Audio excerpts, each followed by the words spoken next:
So let's say we have this chemical reaction. We know this chemical reaction is going to react, and eventually this chemical reaction will reach equilibrium. It'll reach an equilibrium with these relative equilibrium concentrations. And something important to realize is this reaction wants to maintain these equilibrium concentrations. Once it reaches these equilibrium concentrations, this chemical reaction wants to maintain these relative equilibrium concentrations. So therefore, if we were to change one of these concentrations, for example, if we were to increase the oxygen concentration, now we're not at our relative equilibrium concentrations, so the system's going to respond in order to restore those equilibrium concentrations. So this phenomena is referred to as Le Chatelier's principle. So let's do an example. So let's say this chemical reaction has reacted, and let's say it's reached equilibrium with these relative equilibrium concentrations. Now let's say we were to somehow remove some oxygen. Let's say we remove some oxygen molecules. If we remove oxygen, we're going to decrease the oxygen concentration. So if we decrease the oxygen concentration, now we're not at our relative equilibrium concentrations anymore. So the system's going to respond in order to restore those equilibrium concentrations and to restore that oxygen concentration. So how's it going to respond? Well, this chemical reaction is going to shift to the left. It's going to shift to the left, producing more of these reactants. It's going to use these molecules to form more of these molecules. And why? Well, why does this happen? Well, again, if we were at equilibrium concentrations, and if we were to decrease the oxygen concentration, now we have relatively less oxygen than we need for the equilibrium concentration. So therefore, that's going to shift this chemical reaction to the left, producing more oxygen molecules. And as this chemical reaction goes to the left, it's going to produce more oxygen molecules, and eventually it's going to restore that oxygen concentration and restore our relative equilibrium concentrations. So let's do another example. Let's say this chemical reaction reaches its equilibrium concentrations, and now let's say we were to remove some water molecules. If we remove water molecules, the water concentration is going to decrease. So now if the water concentration decreases, now we're not at our equilibrium concentrations anymore because we have relatively less water. So how's this chemical reaction going to respond? Well, this chemical reaction is going to push to the right. It's going to use these molecules to form more of these molecules. And that makes sense because if we remove water molecules, the water concentration is going to decrease. So therefore, this chemical reaction is going to push to the right to produce more of these products and therefore producing more water, restoring those water concentrations and therefore restoring these relative equilibrium concentrations. So let's do another example. Let's say we were to add some oxygen. So again, let's say this chemical reaction reaches equilibrium concentrations, and now let's say we add some oxygen. If we add oxygen, we're going to have relatively more oxygen. Our oxygen concentration is going to increase, and we're going to have relatively more oxygen than we need relative to our equilibrium concentrations. So how's this chemical reaction going to respond? Well, it's going to push to the right. Because again, if we add oxygen, now we have relatively more oxygen than we need for the equilibrium concentration. So this chemical reaction is going to push to the right, using these molecules to produce more of these molecules. So it's going to use up these molecules, so therefore the concentration of these guys is going to decrease, and therefore it's going to restore the oxygen concentration.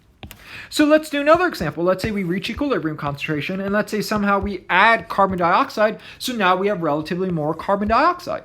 So now this chemical reaction is going to respond by going to the left. Because when it goes to the left, it's going to use up carbon dioxide molecules to form these reactants. So therefore, it's going to restore those carbon dioxide concentrations. Because again, we're at equilibrium concentrations. Now we add some carbon dioxide, so we increase the carbon dioxide concentration. So now the system's going to respond to decrease those carbon dioxide concentrations. So now we're back at equilibrium concentration. So it does that by pushing this reaction to the left, using these molecules to form these molecules. So again, this is referred to as Le Chatelier's principle. And the way I like to think about this and the way I remember this, so I know this is a little silly, but this is the way I like to think about it. Let's say we reach equilibrium concentrations, and now let's say the methane concentration decreases.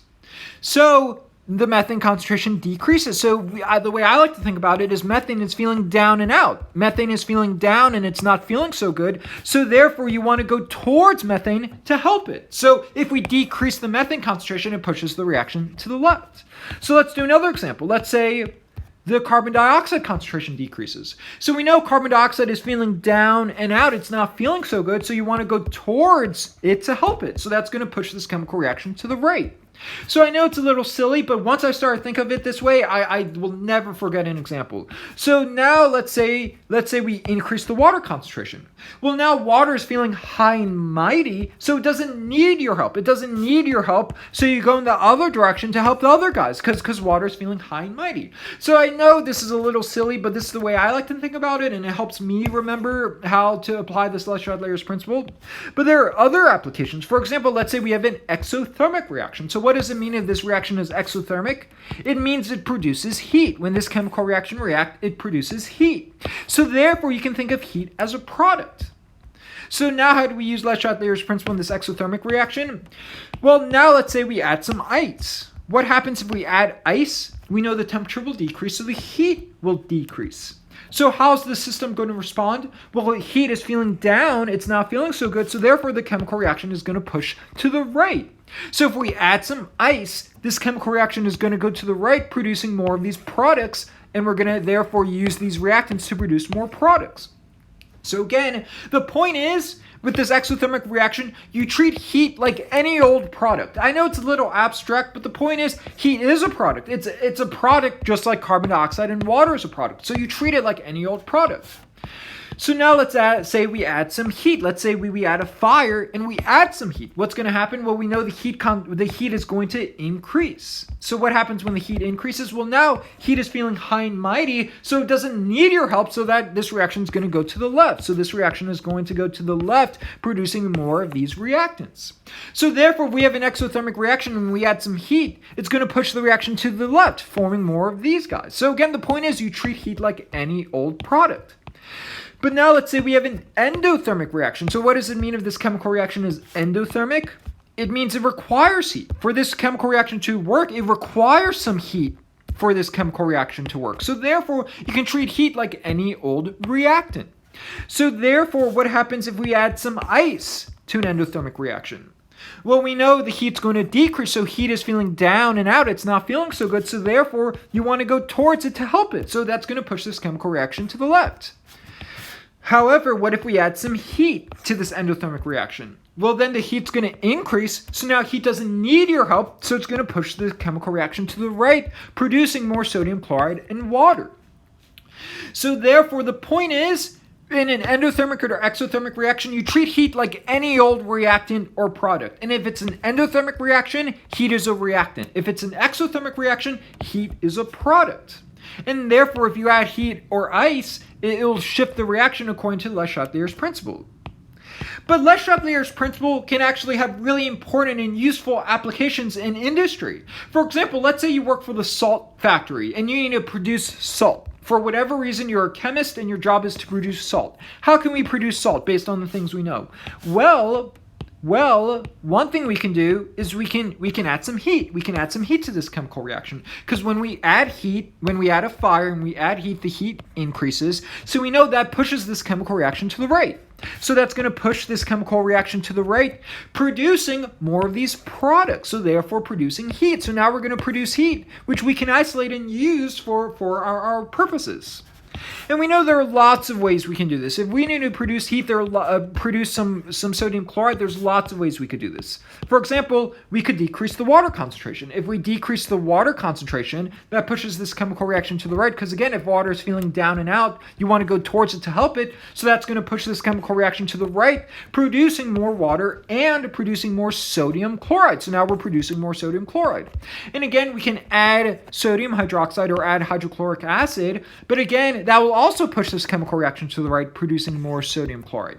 And lastly, what we can do is we can constantly remove some sodium chloride. We can isolate and remove sodium chloride. So if we remove sodium chloride, the sodium chloride concentration is going to decrease. So that's also going to push this chemical reaction to the right, producing more sodium chloride that we can keep on removing. So the point is, Le Chatelier's principle can have important applications. So now let's say we have this chemical reaction. So something interesting is changing pressure can also push the chemical reaction to the left or right. So what do I mean? So let's say we have this chemical reaction. And let's say we were to increase the pressure. Let's say we have this situation. Let's say we were to compress this piston and push this piston down, if we were to push this piston down, we would increase the pressure. So if we were to increase the pressure of the system, it would push the chemical reaction to the right. So increasing the pressure of the system pushes the chemical reaction to the right, producing some of this ammonia. However, if we were to decrease the pressure, it'll push the chemical reaction to the left. So that's pretty interesting. If we increase the pressure, pushes the reaction to the right. If we decrease the pressure, it pushes the chemical reaction to the left. So what's going on? How can we predict how changes in pressure will push the chemical reaction? Well, the first thing you need to do is you need to find the balanced chemical reaction with these coefficients. Then what you need to do is you need to find out how many moles are in the reactant side and how many moles are in the product side. So we have 1 and 3, so we have 4 moles in the reactant and we have 2 moles on the product side. So now that we know how many moles there are in the reactants and product side, now we can predict how changes in pressure will push the chemical reaction. So what's interesting is if we were to increase the pressure, if we were to compress this piston and increase the pressure, it'll push the reaction to the side with fewer moles. And that's just something you need to memorize. If you increase the pressure of a system, it pushes the chemical reaction to the side with fewer moles. And intuitively, I think this makes sense. If you increase the pressure, it kind of smashes and smushes these molecules together and smushes them to go to the side with fewer moles. So again, we increase the pressure and it pushes the reaction and smashes these guys together to the side with fewer moles and pushes the reaction to the side with fewer moles. So therefore, increasing the pressure pushes the reaction to the side with fewer moles. So therefore, decreasing the pressure will push the reaction to the side with more moles. And this is, again, just something you need to memorize. Decreasing the pressure pushes the reaction to the side with more moles. So again, this is how you use Le Chatelier's principle to predict how changes in pressure will push the chemical reaction. But again, Le Chatelier's principle can be very important and have useful applications. For example, this ammonia is incredibly important. This ammonia is used as a fertilizer, which is used to produce crops for agriculture. So this ammonia is incredibly important as a fertilizer and is used to feed the 3/4 of our population. So this ammonia is really important. However, this N2 is not important. This N2 is relatively inert and isn't really useful for any purposes. However, our atmosphere, the air you're breathing right now, is filled with this N2. In fact, something like 80% of the atmosphere is this N2. However, this N2 is useless. So the atmosphere is filled with this useless N2. So how can we take this N2 to form this precious ammonia, which can be used as a fertilizer to feed, to make crops and use for agriculture? Well, we can use Le Chatelier's principle. We know if we were to increase the pressure, of the system, it'll push the chemical reaction to the side with fewer moles. So therefore, if we were to increase the pressure of the system, it'll push this chemical reaction to the right, producing ammonia, using these molecules to produce ammonia. So now we're producing ammonia, which we can use as a fertilizer for agriculture to feed 3/4 of the population using Le Chatelier's principle.